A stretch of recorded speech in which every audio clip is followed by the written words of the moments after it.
I used to try to sell my number 2 product to Whole Foods for the deli. I used to say, oh, we have all this number 2 eggplant, and why don't you get some, just put a case in every deli in the, and we'll be cleaned out of number 2 eggplant, and you'll have some nice eggplant that's going to get cut up and cooked anyway.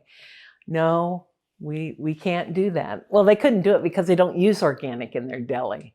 They use conventional. Yeah. People are a bit oblivious to that when they go to delis and they don't think about it. Well, it's not just that people are oblivious. There's a lack of transparency in that as well. And I remember having a conversation with one of my sisters-in-law. She says, oh, everything in that store is organic. I said, oh no, you got to look at the label. I've been fooled. I've bought conventional product in Whole Foods thinking I was buying organic. You have to be a very clever consumer.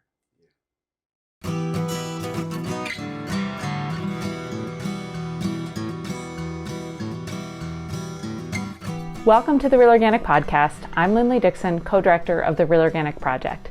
We're a grassroots, farmer-led movement with an add-on organic food label to distinguish organic crops grown in healthy soil and organic livestock raised on well-managed pasture.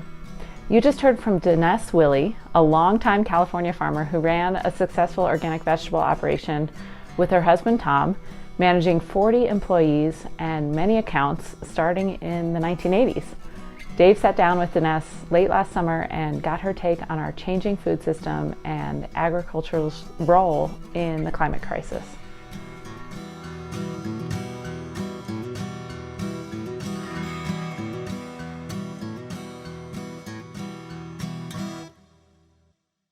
Welcome to the Real Organic Podcast, and I am pleased to be talking to Dennesse Willey today. Hello, Dennesse. Hey, David. The first time that we met was at Eco Farm at that famous discussion group about hydroponics. I don't know if it's famous. Well, it was memorable. It was memorable. It was memorable, I think, in both of our experiences. Yeah. It was an animated conversation. Yeah, but I thought that you brought extreme patience and calm to a kind of a heated circular firing squad. Yeah. It was. There was a lot of passion in the room. Yeah. I had visited that hydroponic farm the day before, and very, very interesting tour. I didn't go on the farm tour that year. Yeah. A lot of times there's, I don't know what I want to say about that. I just don't always go on the farm tour. Yeah. It was when I was on the tour, Sam Earnshaw looked at me as they were talking like, don't you want to jump in here, Dave? And I didn't. I thought, no, I'm a guest at their farm. This is a public tour. It's not fair. They didn't sign up for a debate. As it turned out, they would have loved a debate. I didn't realize that. So they came to Eco Farm and we had the debate. That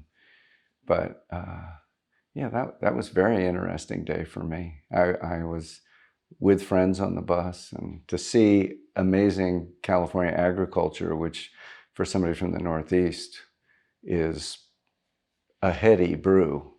You live out here, you're part of it. So let's talk about how you were part of it.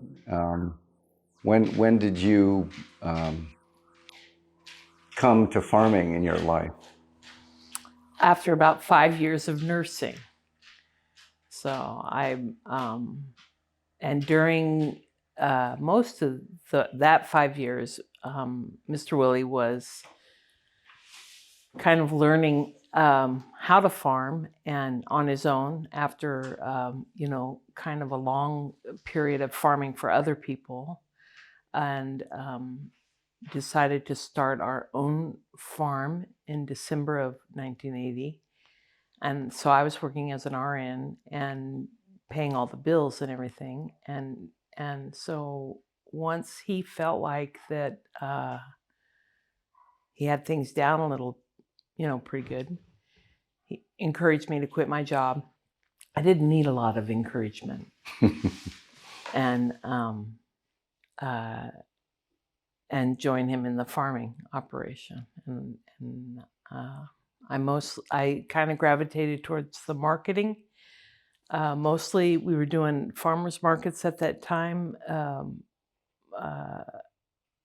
The state of California had just launched this big certified farmers market movement, and the regulations around it, that you could only sell the stuff grown on your own farm, and up to 2 other certified growers.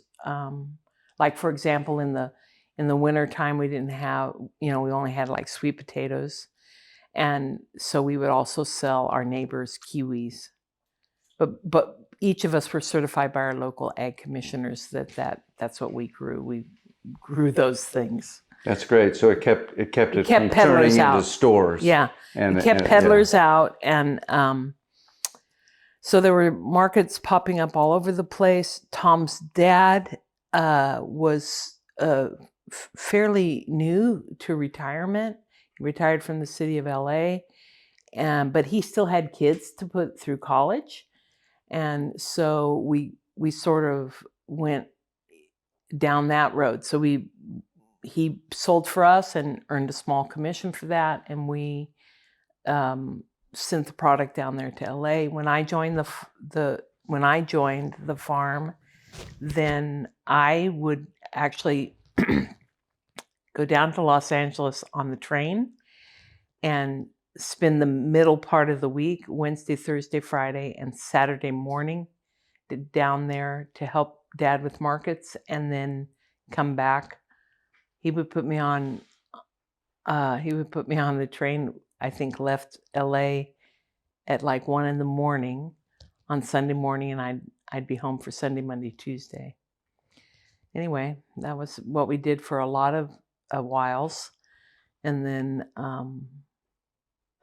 once we became organic, that was actually before we became organic. Once we became organic and started moving in the organic marketing world, boy, now I'd have to spend some more time thinking about that. But it was, I would just say that it was just the best possible time to start out in this business. Because what is it that you always say, Willie? It was hard to grow and easy to sell in those early days. And what actually built the very successful road that we traveled was that we already knew how to pack according to standard pack. And we always had a good eye for quality and uniformity in the pack. So this was virtually unheard of in the organic market at that time. And so it became very easy to establish a really good reputation. I once got a call from someone who said, "I just want to thank you. Every box that you ship is the same weight."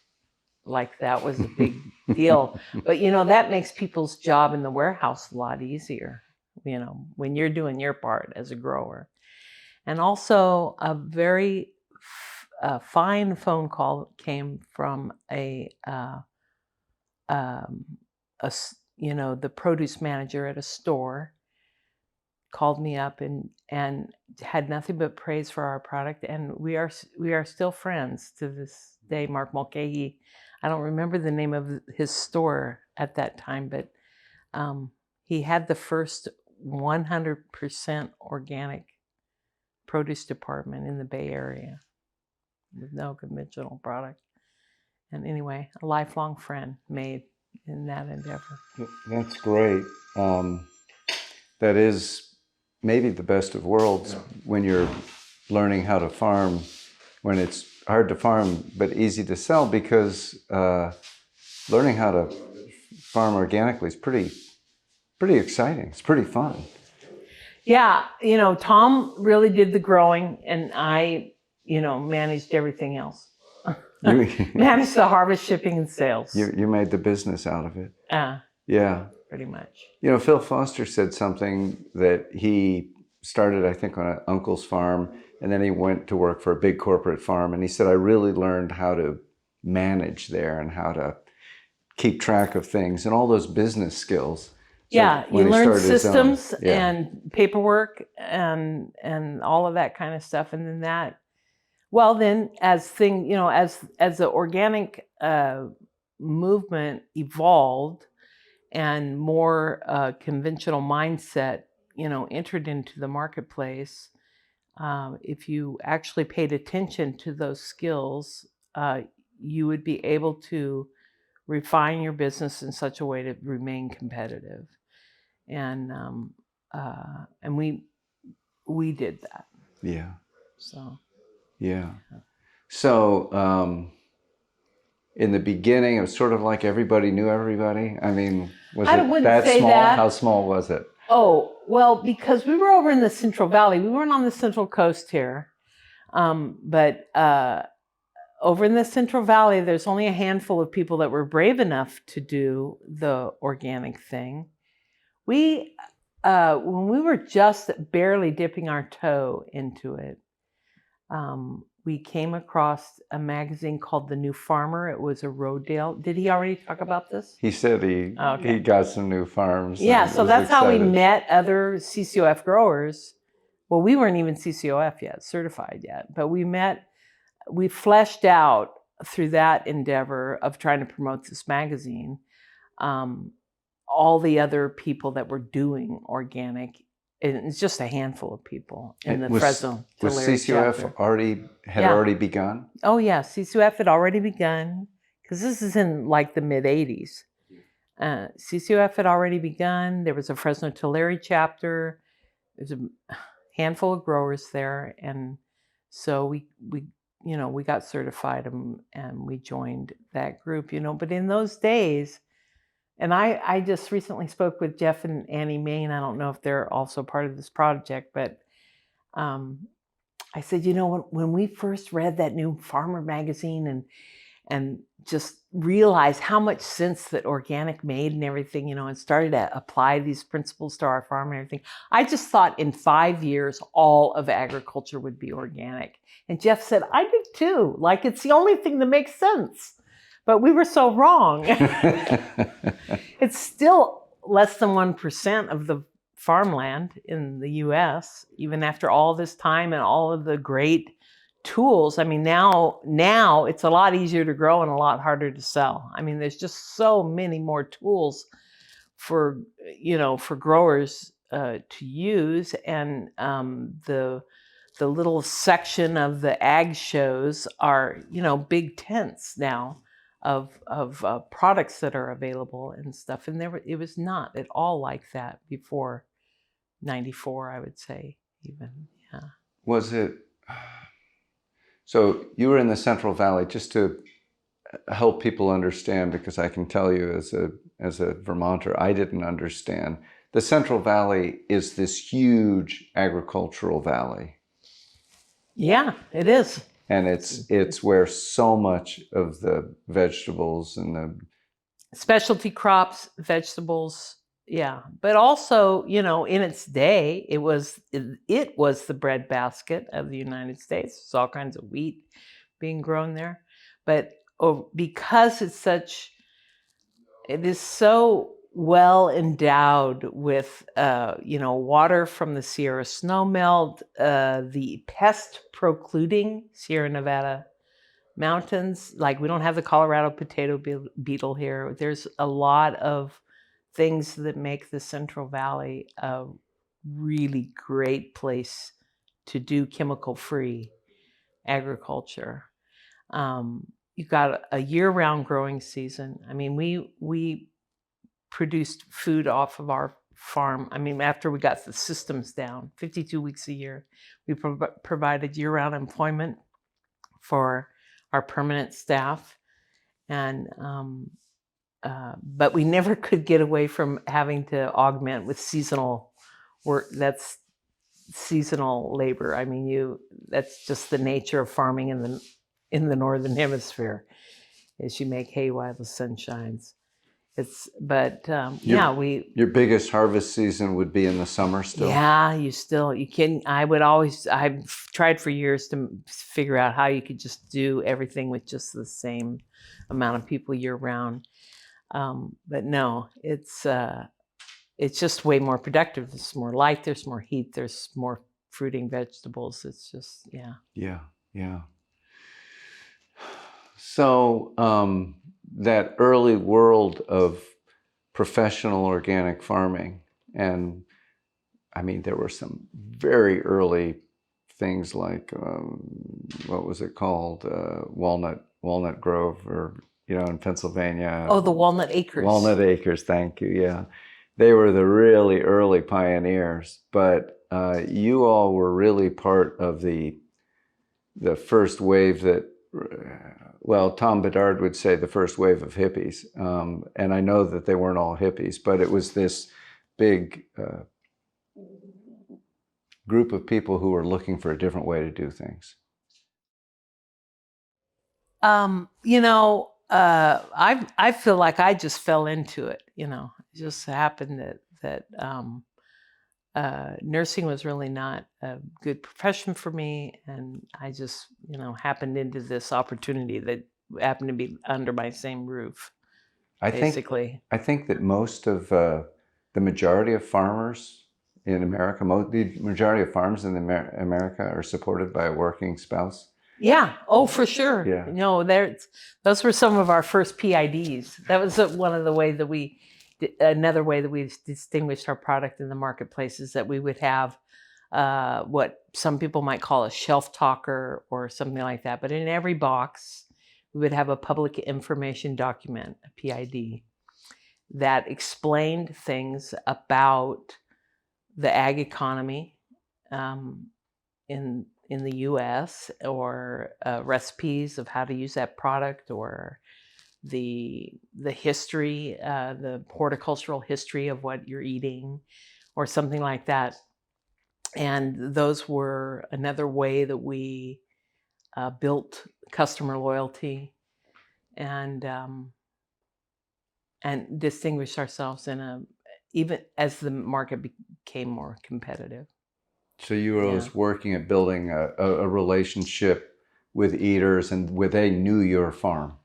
Yeah, well, when you're in the farmer's market and you're seeing the eater, and the most common question they have is, how do you fix this? How do you do this?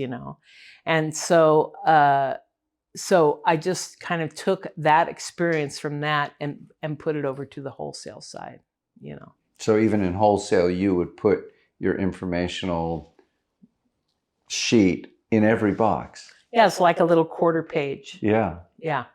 And what happened at the other end? So you well, sold that to I'm a sure for distributor? some places people would say, "Oh, that's interesting," and toss it away. But there were some cooperatives, the La Montequilla cooperative in the desert Southwest. They had the Wall of Willey. I mean, in their in their back room of the produce department.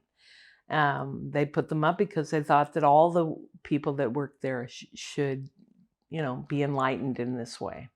So, yeah, that's great. Anyway, and sometimes it'd be a cartoon, a funny cartoon, or something like that.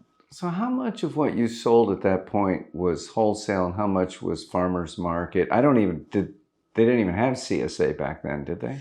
No, not in those days. In the from like the mid 80s to the mid 90s, we did a lot of farmers market, and the wholesale part. I don't know. I don't have the numbers. I'd have to actually run reports and stuff like that. But at some point, we had established a pretty strong relationship in the organic, as an organic wholesaler. And then And also Tom's dad turned 80 and didn't want to work the markets anymore. And so we dropped out of the farmers markets in Southern California. And by that time we had 3 kids, and it just doing that kind of direct sales was just not going to work for us. But we had a pretty strong business going just in wholesale. So we did just wholesale for a long time. And that was kind of like when the CSAs were starting. But everyone we talked to, we asked them, do you really make money on your CSA?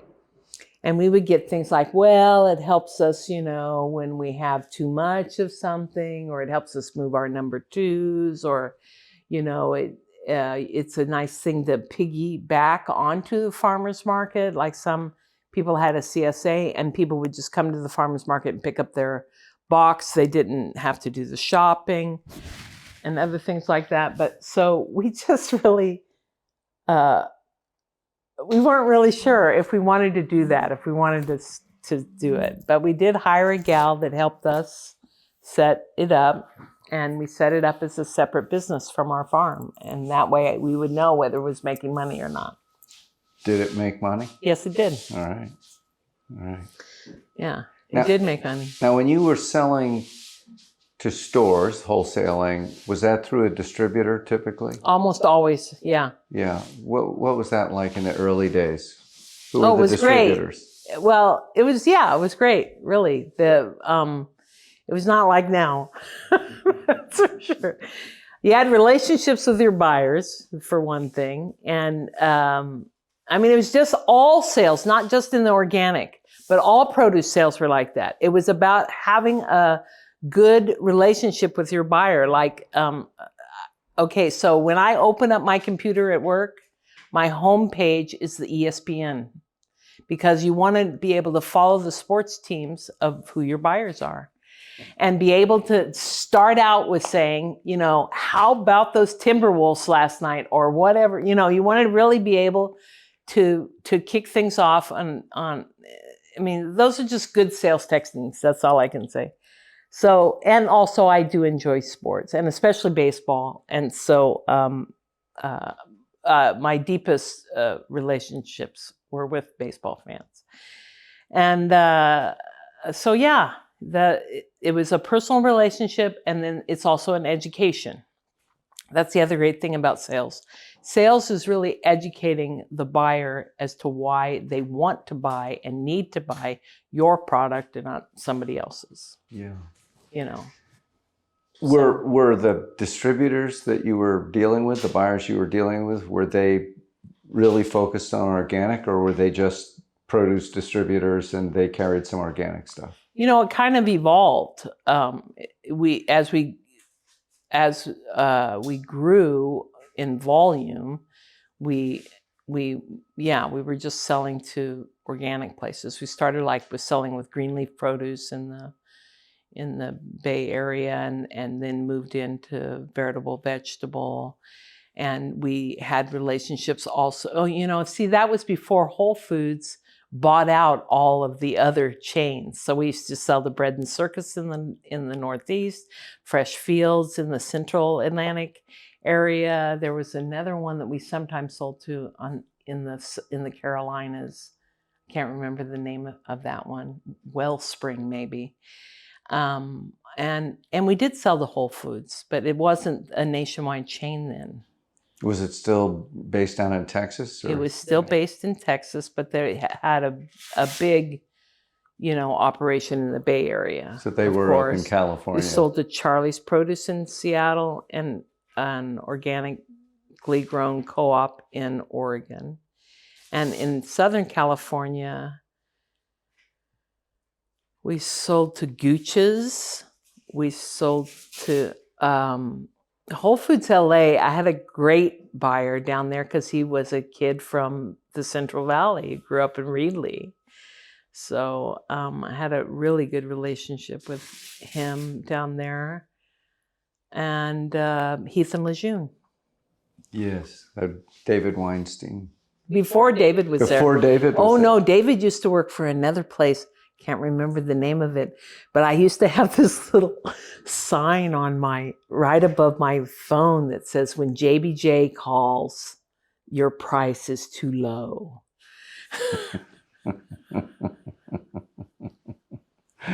Yeah. So David used to work there.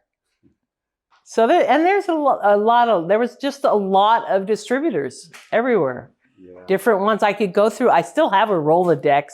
I know kids don't know what that is now.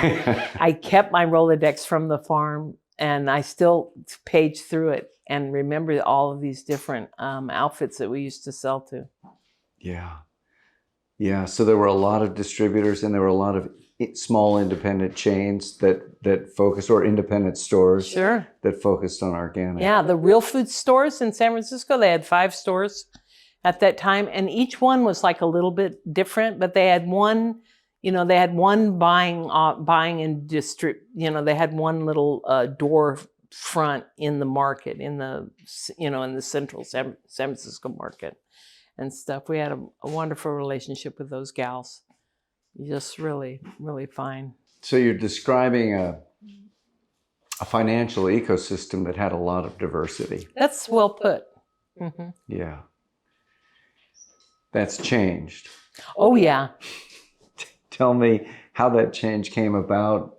Did you see it creeping in, or was there a dramatic moment where you went, whoa? Well, one of the dramatic moments was the Alar scare, And we used to keep this little comic for a long time. It was a little cartoon in the New Yorker where the waiter is there and taking the order from 2 people, and he says, "You want it organic? We make it organic."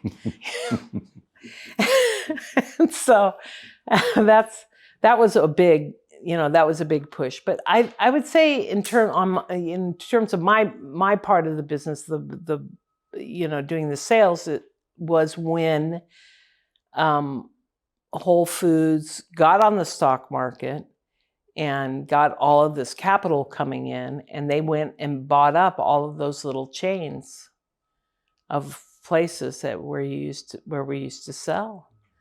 And so, and then they made a rule that if you don't have enough to supply all of the stores, then you can't sell to us anymore. And there were a lot of stores. And once they became a nationwide, once they finally consolidated everything from East to West Coast, a farm our size, 75 acres, just wasn't going to have enough of any one thing. Or you might have enough, but then you'd have to cut everybody else off in order to do that. So that made it difficult. And they got some pushback from that, and then they would allow you to sell just regionally. So we were able to continue to sell to the Northern California Distribution Center. They got out of the market. They weren't in the actual produce market anymore, and they built in their own distribution centers. And so we were able to continue to sell the Northern California distribution with Whole Foods. And in LA, it got to where I couldn't get any trucking there because they were in a facility that had so few doors, and they were trying to move so much product through there that the drivers were out on the street waiting to get unloaded so long that they would get written up by the traffic cops. So I don't know what actually has ended up happening there. I think they must have built a facility or moved out to out of the central LA produce district, out farther into Vernon or some other neighborhood. That was a Whole Foods distribution center. That was for Southern California. For Southern California, yeah. Yeah. So one of the great things about farming in the Central Valley also is that there are all of the supporting businesses that a small farm needs. You got your welders, you have trucking, you have mechanics, diesel mechanics. You have all of the supporting businesses that especially a small farm needs, because, otherwise the farmer himself is not going to have any time doing farming unless you have these kinds of supporting businesses. So we felt that was another thing that was really critical to our success, is we were farming in a farming region. We weren't out in what might be considered the pure air. And, there's kind of this fascination among the back-to-landers that they had to be virtually off the grid and so remote that everything would be pure and clean and pristine and everything, but that just makes it harder to do business. So where some of us, sometimes we were accused of, living in the belly of the monster or whatever. But in terms of a business standpoint, you need those other businesses. And also, that's really why we actually need people on the land and people in agriculture, in production agriculture, because that's actually the generation of all of the economic viability for rural America. And I think that when people talk about American exceptionalism, they have this view. I'm looking at this picture behind you of the Wisconsin Dales, and it sort of epitomizes this view that we have of the U.S. as being like these small land holding things. In this photo, probably looking at a couple of thousand of acres in the Wisconsin Dells, and I see 5 different barns in that picture, in that painting. And that's kind of our imagination of agrarian America. And the only way that works is if all of that economic activity is being multiplied in the communities in which we live. It doesn't work if it becomes an extractive economy, where we produce something of value here and it gets taken out of our region and makes money for people elsewhere. And that's kind of, in my view, why it's a bad idea to have national distribution centers, national chains of stores. I think that's a bad idea economically. It turns something that is vibrant and community oriented into an extractive economy that only works for shareholders. Yeah. It's interesting. So I grew up in Lancaster County, Pennsylvania, and our farm was surrounded by Amish farms, and now our farm that I grew up on is an Amish farm. And one of the things that I've been stunned at, and I thought, boy, somebody ought to really study this, is that those Amish families are outbidding what they would call the English farmers, which is everyone else, for this land. And Yeah. that's an amazing Yes. thing, but that's a perfect example of a small, diverse economy where the money is staying and circulating, and it's vibrant. Yeah. Yeah.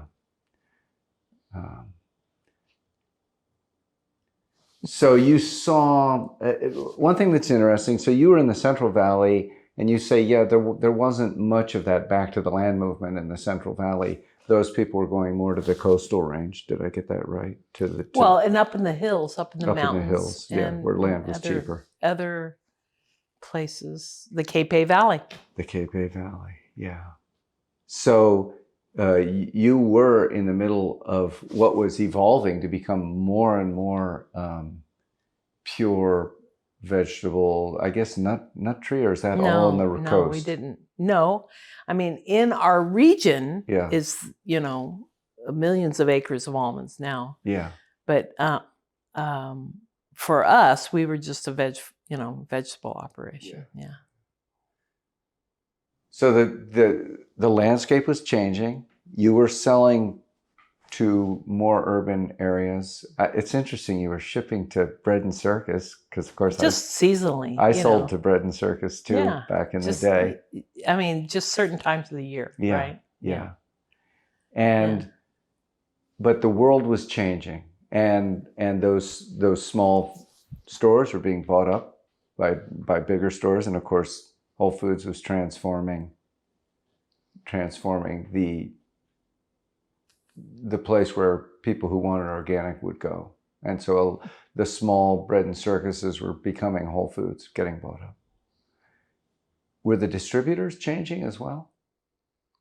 I think that distributors were getting better, at what they did, basically, and from my experience. Yes. And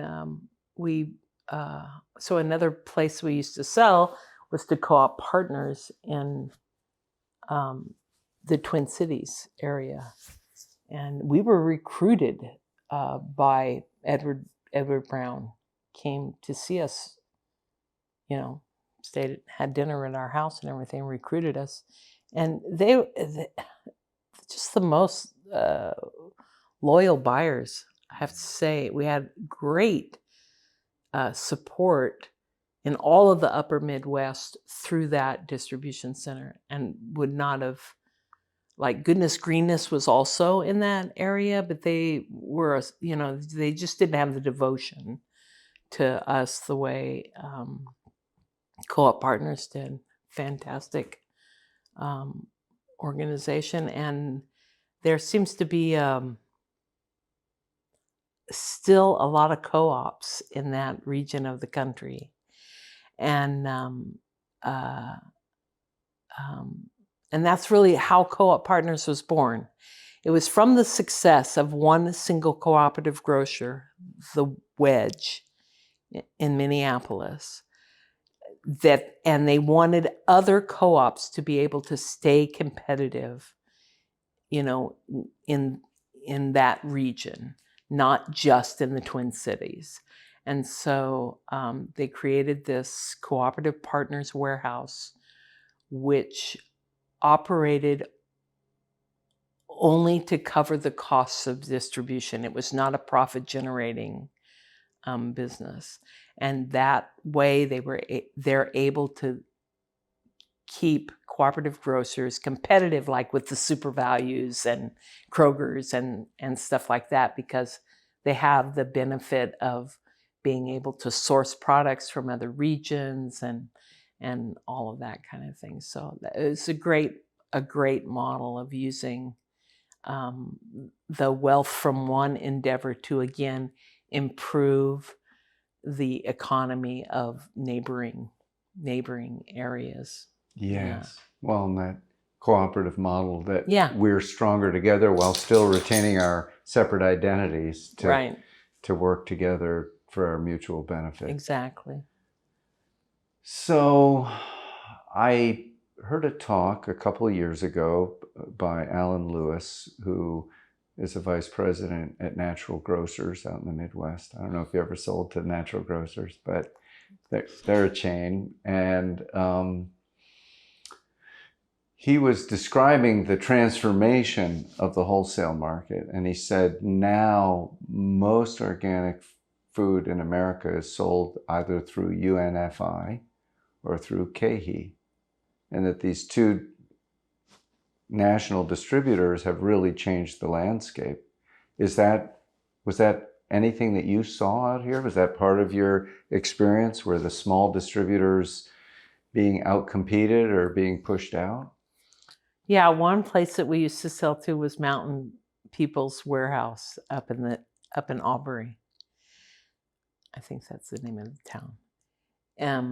In the Northern Sierra.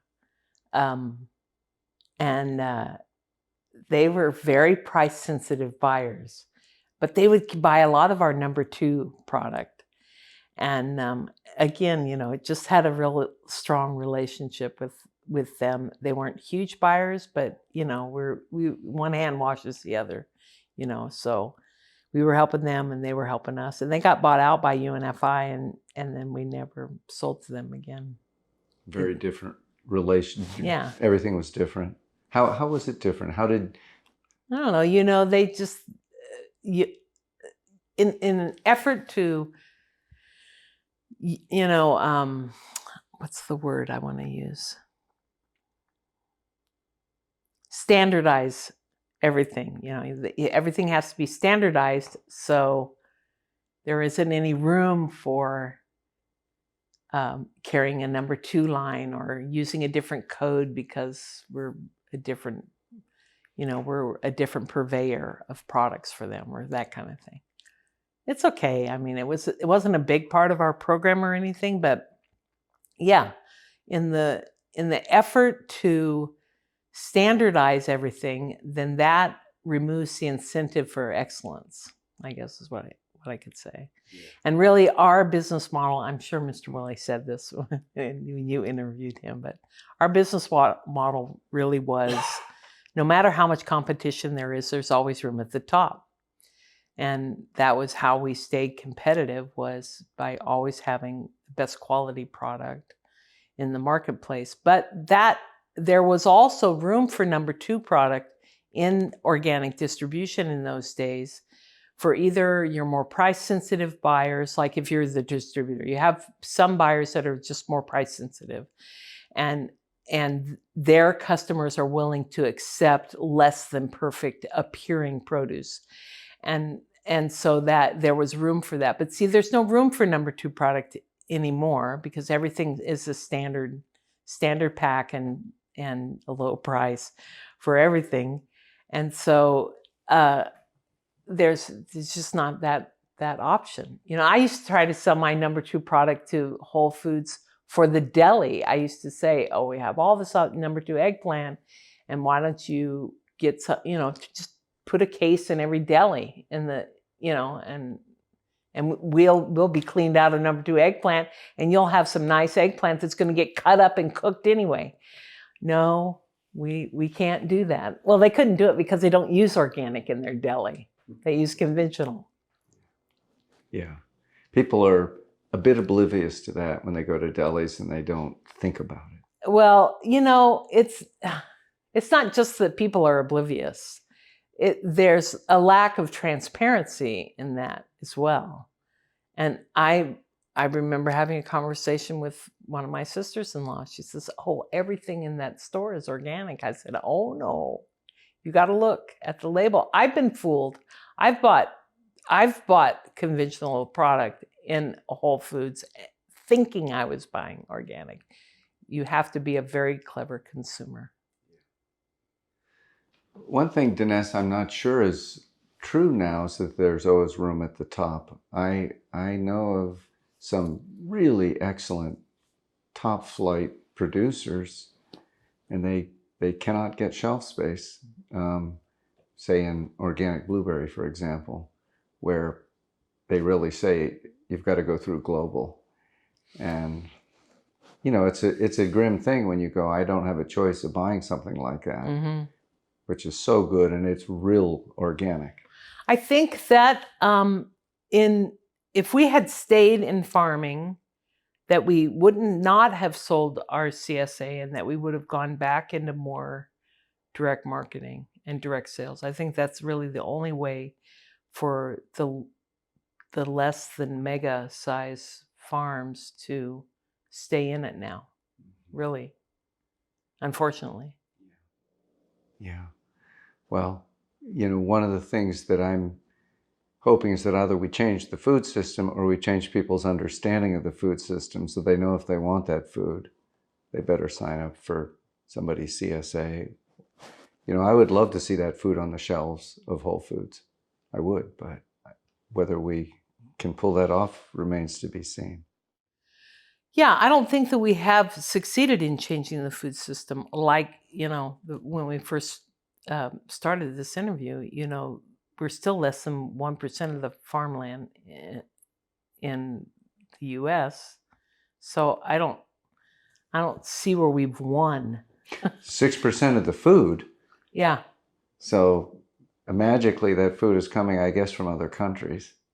A lot of it is. You see that, right? Especially with blueberries, you see that, right? A lot, yeah. And more and more tomatoes now as Yeah. well, coming from Mexico. yeah, like there's tomatoes here in California right now, and I go in my local market over there in Madera or in Fresno, and yeah, the tomatoes are from Mexico right now. Yeah. I was here last year in August in Mill Valley. I went into the Whole Foods, and the only organic tomatoes there were from Ontario, Canada. I was like, how is this possible?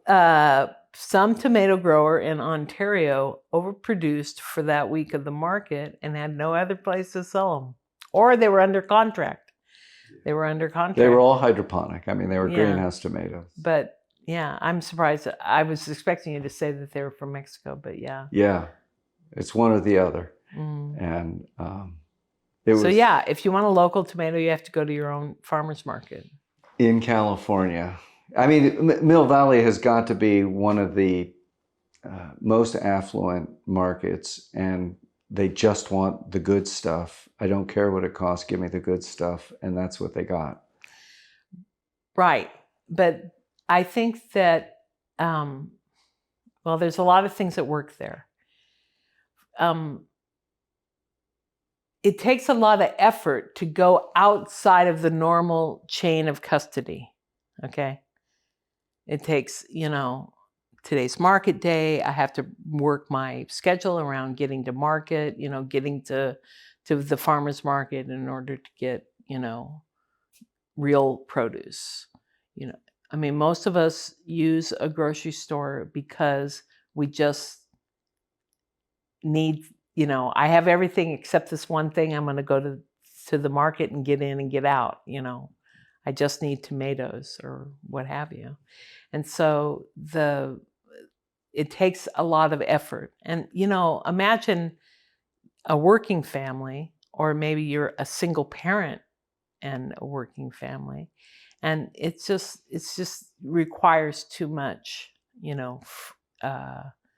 to always have to seek out and demand, the kind of food that you would like or that you really truly deserve, because there are other demands on your creative imagination.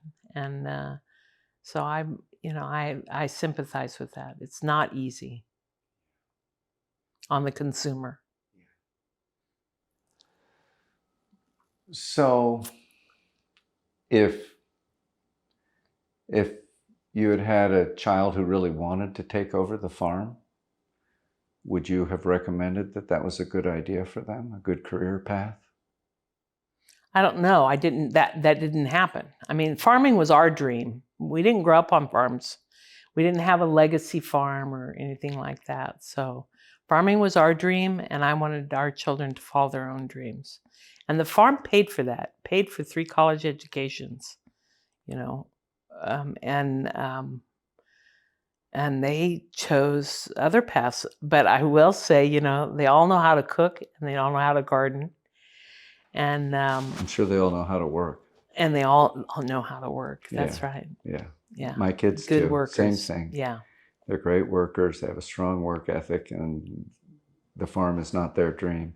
But I was imagining, my question is, when you started, it was hard to figure out how to farm, but it was easy to figure out how to sell it. Oh yeah. Has that changed? I know that the term Goldilocks, the Goldilocks point or the Goldilocks premise or whatever is overused today, but it was the Goldilocks time to be in organics when we did it. It just was. And we grew at the same time that the market was growing. I mean, I think initially we had a 5-acre garden, and we were farming, at the end we were farming 75 acres and a permanent year-round staff of 50 people. And so, yeah, it couldn't have been, you couldn't have picked a better time to do it. And I don't think we could have picked a better time to get out of it. Yes. How many years ago did you sell the farm? Well, we sold the farm in 2014, but we leased it back. We had provision that we could lease the farm for up to 10 more years, and also that we could buy the farm back for, I think, up to 5 years, but with a 5% increase in the price for each year. In other words, the person who bought our farm was really not interested in having to farm it. They were interested in seeing our business continue to have a presence in Madera, and because they thought that it was a pretty important and powerful economic engine in the local economy there. And so we continued to get back to your question, we continued to lease the farm for a couple of more years, made an investment of the proceeds of the sale, looked for someone to take over our operation, and settled on a nonprofit that had some very lofty social goals and stuff that were kind of consistent with that, and sold our business and not all of our equipment, but a fair amount of the equipment to them, enough equipment that they could keep going. And unfortunately, they just really didn't have enough farming background or enough capital. Anyone that's in farming will, understands how much capital is in farming. There's a lot of money sunk into these boneyards that you see out there, and it takes a lot of money to operate the farm. And I believe that in most areas of the farm, that's done on a line of credit. But we were self-financing. We always had a line of credit, but we never used it. But I learned from another farming friend of mine, Bill Bramer, he says, but you should always be bumping that line of credit up, he says, because you never know when you're going to need it, and you want it to be the size that you need when you do. And so that is what we did. And we had, I think by the end, we probably had like a $300,000 line of credit, but we never had to use it. And for farming. So but it turned out that we had almost $250,000 that came out of our farming accounts once we stopped operations. And that was a shocker to me. I never really thought that we had that much money out there at any one time, but we did. And so once you finish harvest, shipping, and sales, which was my job, and collect everything that's due to you, it turned out to be a lot of money. I mean, I thought. That's good. And this nonprofit, they never had that kind of a bankroll. Yeah. And so they really couldn't do things right, and they would go like in starts and fits. They had a different goal for their farm than what we had. I think that the main goal of our farm was to continue to provide in a sustainable way, jobs for all of those people. That was really our service, I guess, was to keep all those people profitably employed for 52 weeks a year and pay their vacation and all of the overhead on their labor and provide those jobs for those people. How many people were in your core crew, your year-round crew? The year-round crew was around 50 at the end. At one point, it was probably at the peak, it was probably maybe closer to 65 or something like that. We would sometimes swell seasonally to 100 employees, but that's pretty nerve-wracking for everyone. You get, your core people know what to do and how to do it. And some of them, a handful of them, are capable of leading and then but a smaller group of them will be willing to lead a crew and train new people. So it kind of stretches people's capacity and happiness to work there under those times when you have a lot of extra crew. Yeah. One last question on this. So is the farm still going? No, not now. It shows how pivotal people are in keeping this stuff working. It's not just that the economy will reward a farm. There's a lot that goes into keeping it going and thriving. Well, it takes a lot of imagination. That's probably, we would take one day off. We would take Sundays off. And in the summertime, like I would lower all of my shades and I would not even answer the door on Sunday because the work is so heavy and so stressful that you just can't not have anything on your day of rest except resting. And during that time, but other times of the year, not in the heaviest, in the deepest part of the year, but all the other time, like whenever we were together, we were just talking about the ways to improve things. What's going wrong here? How can we improve that? I think it might be this. I think it might be that. I think we can set things up like this.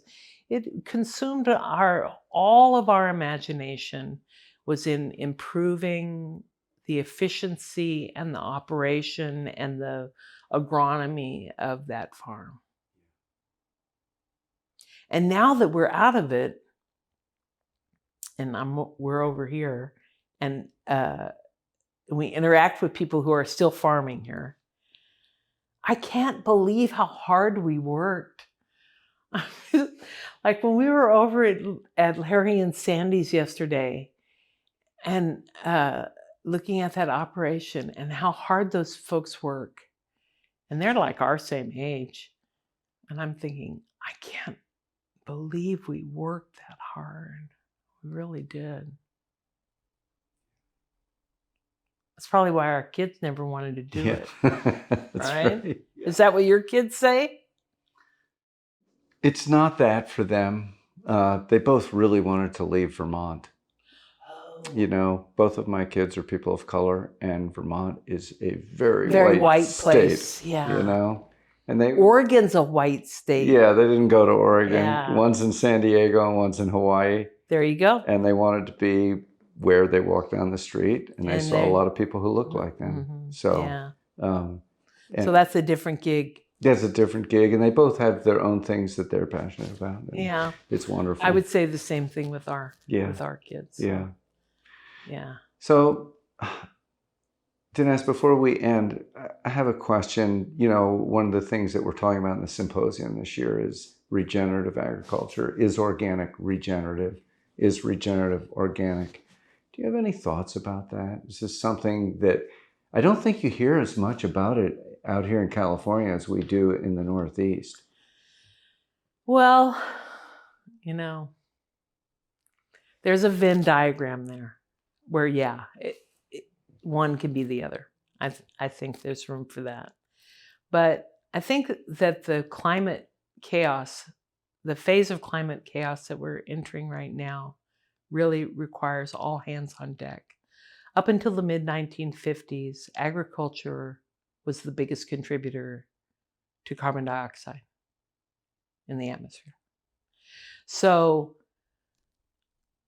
I sort of feel like getting tillage out of farming is paramount, and in my own imagination, it's more critical than removing chemicals from farming. The industrial organic that has taken over the marketplace right now, the only good thing you can say about it is that they're not using toxic chemistry to grow those products. That's the only good thing you can say about it. It's wrong on every other thing. So That's not nothing. It's not nothing to take chemicals off the ground. It's not nothing to not be poisoning your workforce and your customers and the groundwater. That's not nothing, but is it enough? You know, and I think that the tillage thing is really critical. We've got to find some way to remove tillage from organic agriculture. And I think that even though a lot of glyphosate is being used in no-till, that a lot of good is being done by not tilling. That's a good thing. Sure. That's key. That alone could diminish that toxic algae bloom in the Gulf of Mexico every year, right? And save all of that soil and in the Midwest and stuff. So I think it's got to be yes and. It's got to be yes and. Yeah, yes, we need regenerative. Yes, we need organic. Yes, we need all of these methods to try to mitigate. Well, I don't know. I don't know if there's any hope on the climate chaos thing, because we're in the phase of positive feedback now where we have no models, okay? None of the models, all of the models about climate change knew that there would be a point in which the change that would happening would make the changes come faster. We all knew that, but we don't really have any models for it. We don't really understand how much faster and how much more destructive it can be. And so I don't know if there is some point of no return, but I think we're very near there now. And that's why the wealthy want to colonize Mars. Well, I wouldn't. So on that very hopeful note. Yes. So just so when you say regenerative there, you're talking about basically no-till with herbicide. And that's just one measure. I don't really, I'm not the agronomist in the thing, though I can understand it when it's explained to me. I mean, I do have a degree in nursing. I do understand science. But yeah, that's kind of what I'm thinking. I'm thinking in terms of the climate disaster, the tillage is really as big a problem, or maybe more of a problem than chemical use. Mm-hmm. Right. If you could see what I would call real organic agriculture, which would be the kind of agriculture that you practiced, and I think that we see that Tom is working with this group of farmers who are figuring out how to reduce tillage in an organic system. Would you say that's really the place we want to head to? In a perfect world, yeah. But organic agriculture requires a lot of tillage. It's very tillage heavy. Our farming was very, we had 2 guys on a hoe on 75 acres every working day. That's all they did was hoe weeds. So, 2 out of those 50. And the conventional vegetable farmers, are they dealing with those weeds with herbicides? Both tillage and herbicide. Yeah, you're going to cultivate as much as you can. As well in California. Okay, I can't really speak to other states, but we have a lot of pesticide regulation here. There's a lot of paperwork hoops you got to go through and everything. And so most guys would rather not deal with all of that and just run a tractor through there, whether they're conventional or not. At some point, burning the diesel and having a driver out there is more expensive than applying a chemical. But up until that point, they're going to do it, the cheap and easy way. And it's not really always cheap and easy to apply the chemical, I guess is what I'm saying. So I would say that,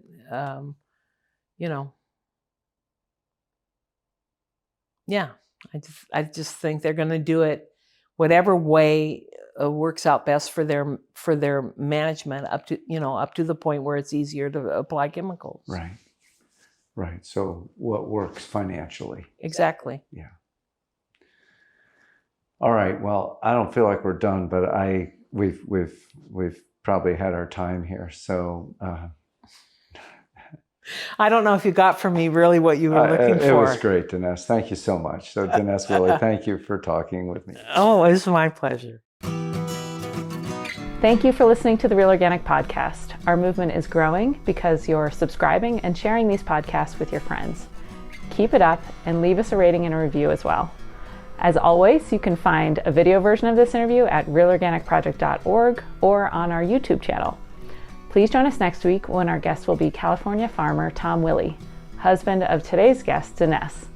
He has been a participant in the organic no-till agriculture trials that we've been following in cooperation with some of Real Organic Project certified farmers. So row crop farmers Scott Park from Park Farming Organics, Full Belly's Paul Muller, and Pinnacle Organics Phil Foster. See you next time.